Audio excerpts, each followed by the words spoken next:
Hello दोस्तों, आज की वीडियो में आपका स्वागत है।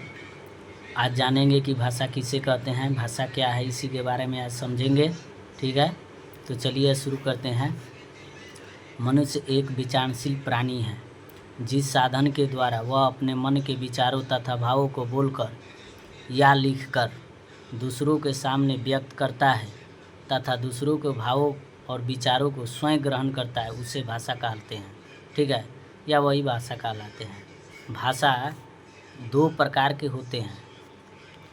भाषा के कितने प्रकार होते हैं? भाषा के दो प्रकार होते हैं। एक मौखिक भाषा होता है और एक लिखित भाषा होता है। कौन भाषा होता है? एक मौखिक भाषा होता है और एक लिखित भाषा होता है। ठीक है, तो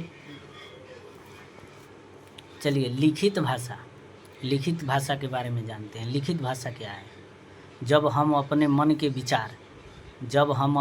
के विचार लिख कर दूसरे के सामने प्रकट करते हैं, जब अपने मन के विचार लिख करके दूसरे के सामने प्रकट करते हैं, उसे लिखित भाषा कहते हैं। ठीक है, जैसे हिंदी अंग्रेजी ऐसे आप लिख कर प्रकट करते हैं, उसी को लिखिए। ठीक है, अब मौखिक भाषा या कथित भाषा क्या है, इसके बारे में जानेंगे। ठीक है, तो मौखिक भाषा और कथित भाषा के बारे में चलिए आगे बढ़ते हैं। जब हम मुख से बोल करके अपने विचार और भाव को प्रकट करते हैं दूसरों के सामने, क्या करते हैं?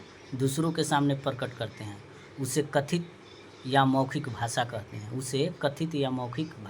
हैं। ठीक है, जैसे हरियाणवी बोलते हैं, भोजपुरी बोलते हैं, ऐसे कुछ आदि। तो भाषा के 3 अंग होते हैं। भाषा के कितने अंग होते हैं? 3 अंग। कौन कौन? एक वर्ण या अक्षर होता है, और एक वर्ण और अक्षर होता है, और एक आपका शब्द होता है, और एक वाक्य होता है। यानी भाषा के 3 अंग होते हैं। भाषा के कितने अंग होते हैं? भाषा के 3 अंग होते हैं। एक वर्ण और अक्षर होता है, और एक शब्द होता है, और एक वाक्य होता है। चैनल सब्सक्राइब कीजिए और लाइक कीजिए ताकि दूसरा वीडियो आपके पास जाए। थैंक यू, धन्यवाद।